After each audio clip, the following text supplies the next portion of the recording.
Está no ar mais um Mídia Max Entrevista. Nessa semana, o jornal está conversando com os vice-candidatos ao governo do estado. Hoje vamos conversar com Alberto Schlatter, do Podemos. Ele é vice da candidata Rose Modesto do União Brasil. Seja muito bem-vindo, candidato, aos estúdios do Mídia Max. A gente vai começar nosso bate-papo falando um pouquinho da sua história. Conta um pouquinho para o eleitor sul-mato-grossense sobre a sua história, sobre a sua vida política, se o senhor já teve algum cargo político. Conta um pouquinho para a gente. Olha, eu não sou de enrolar. Eu gosto de ser assim, objetivo, rápido. Para começar, eu tive sábado em Corumbá. E aí, estando em Corumbá, eu fiquei muito assim preocupado com o seguinte: há exatamente 103 anos atrás, em 1918, finado meu avô, finado meu pai, pegaram o trem em Bauru e foram para o Chile. E agora passaram-se 101 anos, cadê esse trem?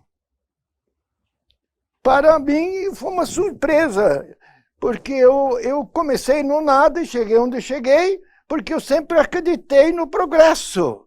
Então, foi a primeira decepção que eu levei, e que esse trem não existe mais, quer dizer, não opera mais. Daí eu tive outra preocupação, que existe um minério de ferro em Corumbá de altíssima qualidade. E vindo de Corumbá até Campo Grande de carro, nós cruzamos em torno de 50 bitrens carregados com minério de ferro bruto de Corumbá, sendo exportado para Minas Gerais. Deve ter uma justificativa, mas eu não consegui entender. O Estado tem que exportar produto já industrializado, não produto bruto. Então, estamos transportando lá para Minas, 40% da carga vai ser jogado fora. Então, são coisas que eu não consigo entender, porque eu entendo que, já que o Mato Grosso do Sul tem um minério tão rico, nós temos que ver o porquê não está sendo industrializado no próprio estado e exportado já pronto, né? Tem minério que sai de Corumbá e desce pelo rio e vai para a China, bruto. São coisas que eu não entendo, e eu quero trazer a visão de que tudo que existe nesse país pode ser melhorado. E se nós paramos 100 e poucos anos com a ferrovia, eu suspeito que tenha culpados. Quem sou eu para achar os culpados? Mas eu quero ver essas melhorias de que o Estado tem que ser muito mais progressista, muito mais industrializado. E para chegar lá, o meu ponto de vista é que o povo, o empresário, o assalariado, todo mundo tem que pensar menos em política e mais em si próprio, de ser cada vez mais eficiente e estar todo dia pronto para aprender coisa que ontem era correto, hoje não é, e de hoje a amanhã pode não ser. Então, constantemente pensar no progresso. Por que isso? Porque eu costumo dizer o seguinte: veja, quem produziu o minério de ouro e prata, foi Deus ou foi o diabo? Foi Deus, todo mundo consegue. Para quem? Para a criatura dele. Então não é pecado viver bem. Quem quer o nosso bem? É Deus. E quem quer o nosso mal? Não será o inimigo? Então nós temos que passar a ser muito mais patriota, muito mais brasileiro, muito menos político, muito mais acreditar em si próprio. E aí nós vamos fazer rapidamente se tornar o país mais rico do mundo. Porque, pela lógica, em valores naturais, é sem dúvida o país mais rico do mundo, mas é explorado pelas grandes potências. E agora chegou a hora da virada. E eu acredito nessa virada. Mas quem tem que acreditar nessa virada? É os políticos ou é a nação, o povo? O senhor é daqui de Mato Grosso do Sul mesmo? O que o senhor faz? É Não, empresário, produtor rural? Eu sou paulista. Eu tenho uma história muito cruel, assim. Eu me lembro, por exemplo, quando eu devia ter meus 2 ou 3 anos, coisas que a gente grava e não consegue esquecer. Eu chamando a minha mãe, mãe, vem espantar os papagaios da janela. Resultado, a minha mãe veio com uma toalha úmida, pôs na minha testa, né? Depois de uns 20 minutos, ou mais um pouco, menos um pouco, os papagaios foram embora. É que eu estava com febre tão alta que eu estava delirando, né? Numa outra ocasião, porque meus pais foram vítimas de perder, a minha mãe perdeu o enxoval num incêndio recém-chegado na lua de mel da Suíça e demorou 25 anos para ir ver a mãe dela. Não teve mais condições financeiras. Então eu venho lá de baixo mesmo, né? E aí numa ocasião tinha problema sério de amígdalas, né? Aí o meu pai me levou com trem até Presidente Prudente e lá tinha um moço sentado numa sala e ele falou, guri, vem aqui no colo. Quando eu sentei no colo dele, ele cruzou as pernas dele por cima das minhas e me abracou. E nesse instante veio o médico e entrou com um buticão com tipo de um gancho daquela época, a ferramenta daquela época, e me arrancou as amígdalas a sangue frio, sem anestesia, sem nada. E depois ele disse só assim, ó, agora você tem que chupar gelo. Então, e aí eu vim, eu falei, mas espera aí. Vamos tentar se defender, porque na minha linguagem não existe essa palavra, não tem jeito não. Tem jeito sim, fé em Deus tem jeito sim, mas depende de você arregaçar a manga da camisa e não só ter sonhos e não estar disposto a pagar o preço. Tudo tem preço, não tem nada de graça nesse mundo. Que ponto o senhor vê de potencial no Estado, né? O senhor citou também o do potencial industrial no Estado. Produtos têm que sair daqui com maior tecnologia embutida. Isso é um Estado muito interessante. Eu divido esse Estado em 4 áreas, leste e oeste. O leste, riquíssimo em indústria de madeiras, né? As maiores indústrias de fazer papel, a origem do papel vem do eucalipto. As maiores indústrias do mundo estão em Mato Grosso do Sul, diríamos leste da capital. Oeste tem o Pantanal. Eu acho que se o Pantanal fosse do Japão, nós seríamos o maior exportador de arroz do mundo, né? Então, veja, é fantástico, fantástico. Mas, claro, isso aí tudo tem os problemas, interesses de outros países, né? De segurar esse monstro. Aí nós temos o sul do estado, que tem um pouco de problema de seca. Mas eu pergunto, será que chega perto da seca que existe em Israel? Claro que não. Israel hoje é um exportador de verdura para a Europa. Então falta tecnologia. Então, o que o governo tem que nos ajudar é com tecnologia.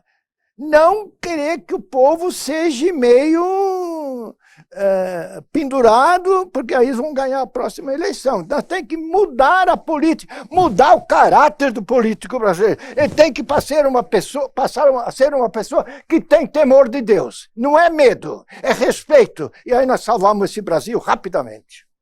Falando em industrialização, ainda tem as fábricas de celulose que também estão chegando, né, em Mato Grosso. Exato. E o que o senhor acha? Vai gerar emprego, se acaso eleito? O senhor acha Veja, eu não me preocupo muito com gerar empregos. Eu me preocupo mais com gerar riqueza. Automaticamente a riqueza gera o quê? Empregos, né? Agora, nós queremos que aumente o emprego sem aumentar a renda. Todo mundo tem que baixar o imposto. Eu vou fazer uma pergunta que, de repente, até vocês não vão me responder. Me dá o endereço da fábrica de dinheiro do governo. O endereço da fábrica do dinheiro do governo. Você acredita que falta mão de obra qualificada no Estado? Não, não é isso. Eu estou fazendo uma pergunta. Aonde é que é o endereço da fábrica de dinheiro do governo? Responde pra gente, então. Hã? Responde pra gente. Ah, mas aí é inaceitável. Quem sou eu, iletrado, perto de vocês? Sabe de onde vem o dinheiro do governo? Ué, é os nossos impostos. Quanto mais rico nós, mais rico o governo. Nós queremos nós ser pobres e o governo rico? E aí, né, ele fica ali dando uma migalhinha para nós, né? E nós vamos votar nele, né? Tem que romper isso aí. Isso aqui é um país rico, um povo inteligente, um povo preparado. Vamos romper, vamos fazer o país ser rico. Aí o governo vai ter mais dinheiro. Aí vamos dar, por exemplo, um exemplo. Você, no teu salário, é descontado uma parte que vai para o governo. Agora, que não aumentasse esse dinheiro que vai para o governo, mas que você ganhasse o dobro. Você não estaria se queixando do imposto, né? Então, o negócio é gerar riqueza. No país mais rico do mundo, onde os maiores aquíferos de água no subsolo do mundo estão no Brasil, no estado do Paraná, Roraima, petróleo adoidado. Muita política e pouca ação. Eu pretendo, porque eu estou realmente disposto a sacrificar o resto da minha vida. Uma vez passado dos 90 anos, não tenho problema nenhum. Eu tenho meus filhos, já transferi tudo para eles, e eles me dão o devido suporte. Eu quero deixar um exemplo de como gerar emprego, gerar riqueza para o futuro dessa nação. Para mim, eu não preciso mais nada. Eu quero ver a nação, eu quero deixar um legado, uma história.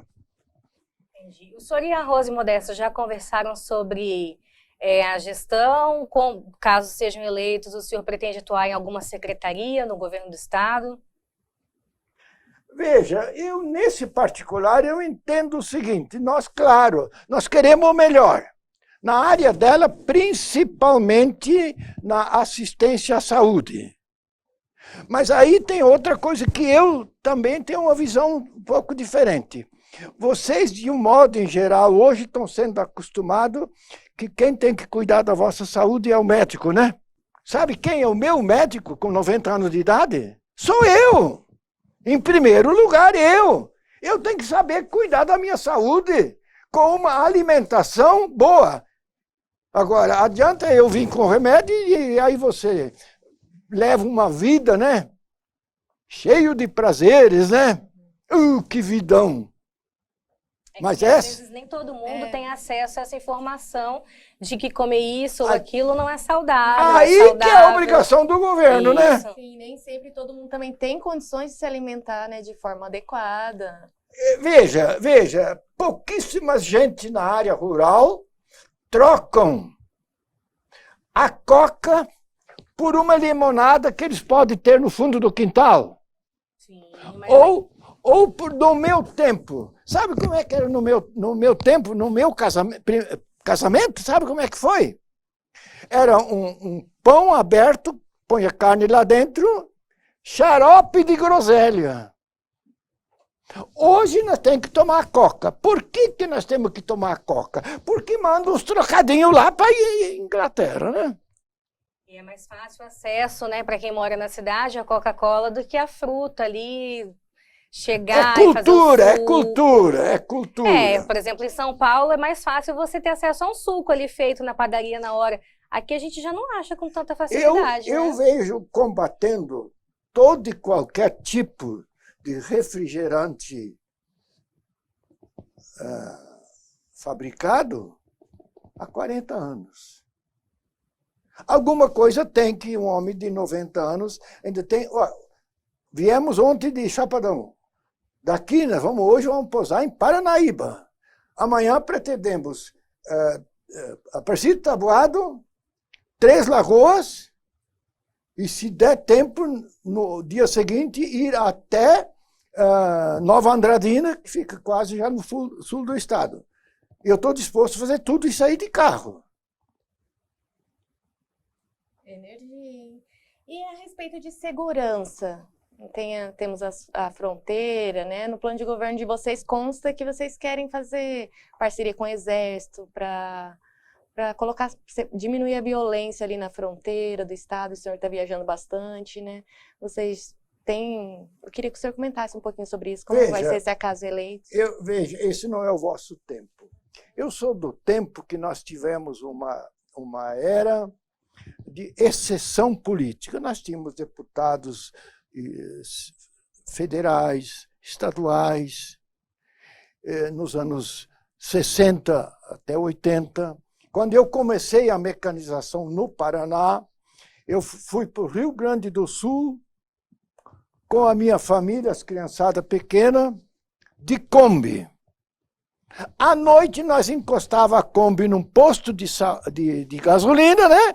E nós dormia todo mundo dentro da Kombi. Hoje tem medo de parar na beira da estrada para fazer uma necessidade. Peraí, o que está acontecendo? Vamos supor hoje, o bandido matou um cidadão. O bandido vai para a cadeia, né? Com todas as regalias, e a mulher ainda ganha uma mesada para cada filho, né? E a viúva, a vítima, o que acontece com ela? Jogada às traças. Gente, não dá mais. Não dá mais. Esse Brasil tem que mudar. E o que o senhor pretende fazer? Pretende tirar as regalias dos presos, se acaso eleito? O que o senhor pretende? Eu não estou a fim de penalizar ninguém na face da terra. Eu estou a fim de fazer você acordar e se tornar uma pessoa amável, querida, temente a Deus. E está resolvido o problema. Investir em educação, talvez? Lógico, lógico. E como que ficaria as escolas? Seguiriam em tempo integral? Quer colocar mais escolas? Não é questão de tempo integral, não é nada disso. É ser escolas que realmente levam instruções democráticas. Você sabe muito bem que essa pandemia que nós temos hoje, o NOM, você sabe o que é NOM, né? Nova Ordem Mundial, né? Você pode continuar. Sim. Isso aí está sendo posto aonde? Nas escolas. As nossas escolas estão, infelizmente, contaminadas pela... Não vamos chamar de esquerda. Porque, veja, nessa terra só tem dois poderes extraterrestres atuando, o bem e o mal. Agora, nós que temos que escolher se nós queremos o bem ou o mal, né? Mas, infelizmente, com o distanciamento dos princípios de Deus, é isso que está acontecendo. O mundo hoje, na realidade, ninguém de nós tem certeza se daqui a um ano ainda está vivo. Porque o mundo hoje é como um barril de pólvora, né? Para explodir uma bomba atômica lá por causa daquela guerra do outro lado do mundo e proclamar a nível mundial e destruir a humanidade, está faltando quase nada. Aí é Deus ou é o diabo? Claro que é o diabo. Nós temos que voltar. Tem um versículo na Bíblia que diz o seguinte: se o meu povo se arrepender e pedir perdão, eu os perdoarei e os abençoarei. Depende de nós. Nós temos que voltar a ser felizes. Veja, muita gente diz que eu não sei viver a vida. Por quê? Porque eu, sei lá, eu não vivo viajando, né? Festando, né? Não, eu não tenho tempo para isso. Eu quero ser útil para o próximo. Para mim não é. A minha vida sempre foi olhando a vida de outra maneira. É mais feliz para a gente servir do que ser servido. E, infelizmente, a cultura, não estou dizendo de partido, que vem da esquerda, que para mim é diretamente do capeta, né? A visão dele é sempre tentar prejudicar o outro e levar vantagem. Eu não quero levar vantagem, eu quero te servir. E aonde eu cheguei, né? Se eu cheguei, não fui eu que procurei. É porque hoje achar pessoas que realmente não tenham, como se diz na gíria aí, rabo preso, tá Difícil. Vocês mesmos sabem disso, né? Então vamos melhorar a cultura, vamos fazer o povo voltar a ter prazer em servir os outros. No plano de governo de vocês também, a questão dos restaurantes populares, né? Que é uma medida aí que só municípios ou cidades maiores que vão ter. O senhor tem ideia de como vai funcionar, o preço mais ou menos, o que vai ser ofertado? Mais comida do campo? Veja, preste bem atenção. Como eu não tive oportunidade, então eu tenho que olhar tudo da maneira prática. Não interessa quanto você está pagando. Interessa se você tem condições de pagar. Então você precisa ganhar mais dinheiro. E para você ganhar mais dinheiro, você tem que ser mais eficiente e mais produtiva.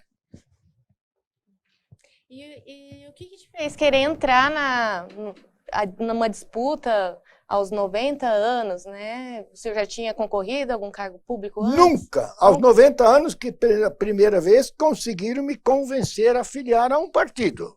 E aí depois me conseguiram convencer. Há um absurdo desse. Uma pessoa com limites como eu tenho. Ainda dizem que, quer dizer, claro, isso é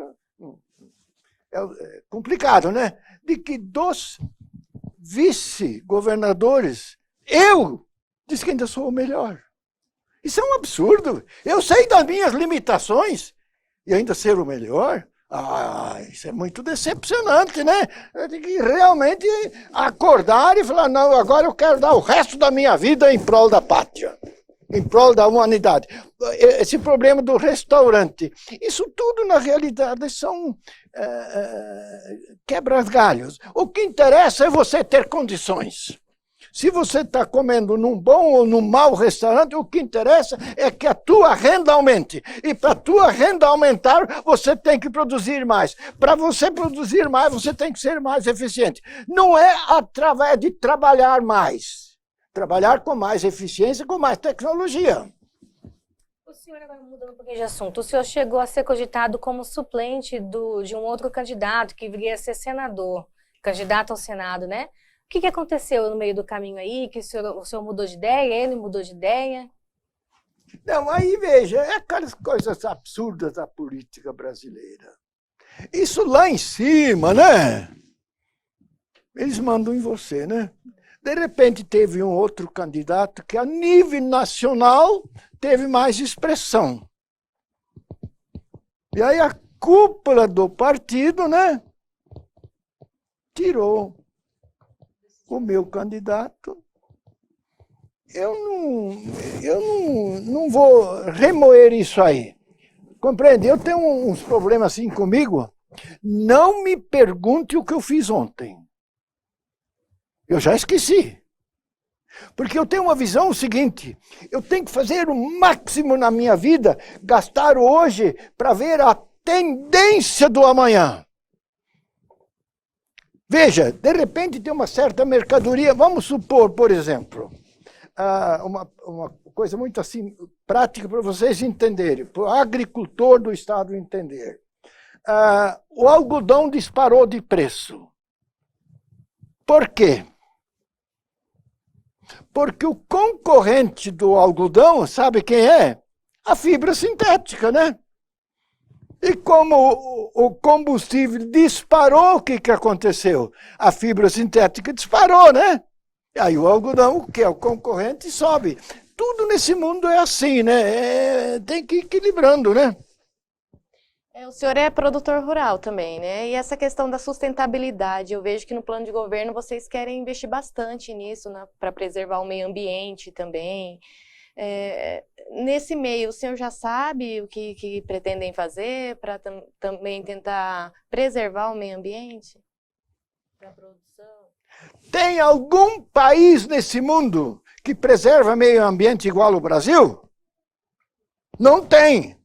Isso é problema deles. Eles não têm como competir com nós. Vamos supor você tem uma concorrente na tua área da profissão, né? E você está percebendo que essa concorrente tua está começando a levar certas vantagens em relação a você. Vai te incomodar ou não? Não adianta dizer que não, vai incomodar, né? É assim o jogo mundial. Centenas e centenas de países. Cada um precisa competir com o outro, né? Agora, de igual para igual competir com o Brasil, não tem condições por causa da riqueza do clima e da água que nós temos, né? Então, isso é uma briga que eu chamo ela briga de foice. Você sabe o que é uma foice? Sim. Uma briga de foice no escuro de noite. Entre as nações é tudo negociado, mas é uma briga de foice. É muito delicado. Depende de nós, o brasileiro, voltar a ser patriota. Sabe, eu vou dar essa explicação para vocês, que eu achei muito interessante. Eu tenho dupla cidadania. Meus filhos têm dupla cidadania, meus netos também. Mas eu fui apenas 3 vezes na minha terra natal. Na minha vida, com 90 anos, fui só 3 vezes. Porque eu não tenho tempo a perder. Quem tem que cuidar do meu sucesso sou eu. E não é passeando que eu vou ver. Chegamos na Suíça, aí na primeira noite a gente fez um lanche, nós estávamos, eu, a minha esposa, o nosso filho, Jonas, que é formado em Relações Internacionais, e uma neta minha. Aí pagamos R$800 numa janta, num lanche para 4 pessoas. Aí quando eu falei, não, você não pagou R$800, não. Você pagou $200. Eu falei, sim, para eu comprar os $200, eu gastei R$800. Então, veja, aí no dia seguinte sai do hotel, na realidade, na minha terra natal, naquelas grotas, né? Eu disse, olha que coisa linda lá em cima, o gelo eterno. E aqui embaixo um calor de molhar. Falei, por enquanto eu não estou vendo nada de bonito. Eu estou vendo um abismo. Mas aí, depois de 2 dias, eu cheguei à conclusão, mas espera aí. Será que existe um país mais pobre do que a Suíça? Será que existe um país mais pobre que a Suíça? E aí você começa a difundir a cabeça. Aí, queira ou não queira, como produtor a vida toda, eu lá na Suíça olhava assim, o vento fazendo aquelas ondas por cima da lavoura de soja, aquelas planícies, né? Sem fim. E o boi, de rabo erguido no meio de uma braquiária dessa altura, debaixo de uma chuva, correndo. Bonito é aquilo! Mas espera aí, agora lá mora o povo pobre e aqui mora o povo rico, alguma coisa está errado. É porque eles são patriotas e eles sabem cuidar. E nós somos vaidosos, não se dedicamos como devemos. Quando eu voltei da Suíça, isso faz 4 anos agora, foi na véspera da eleição. Eu distribuí no município de Chapadão do Sul 840 bandeiras. Porque aí eu cheguei à conclusão lá, que toda casa tem a bandeira. O primeiro passo para teu pai carnal te abençoar é o quê? Você honrar ele. Agora, nós não honrarmos o nosso país, que tem a bandeira mais linda do mundo, é ou não é? Então, o senhor acha que o maior problema é o patriotismo? Lógico! Como é que eu vou dar a minha vida se eu não sou patriota? E de lá para cá eu ia trabalhando. Hoje, vocês indo daqui para o Chapadão, são 340 quilômetros. Vocês vão encontrar em muitas fazendas a bandeira lá. O senhor que fez a doação. Tá certo. Candidato, o senhor tem 1 minuto agora para as suas considerações finais. Bom, as minhas considerações finais é, em primeiro lugar, me sinto assim, muito feliz em poder ter chegado a esse ponto para dedicar o resto da minha vida, não para mim, mas em prol da humanidade e do meu Estado. Porque o legado que eu quero deixar para as futuras gerações é, em primeiro lugar, liberdade. Porque a hora que a pessoa perde a liberdade, acabou em todos os sentidos a motivação para trabalhar em prol da sociedade. eu quero viver o resto da minha vida 100% em prol de ser útil para as futuras gerações, deixar um legado. Tá acabando. Muito obrigada pela presença, candidato. Esse foi mais um Media Max Entrevista. A gente fica por aqui. Obrigada pela companhia e até mais.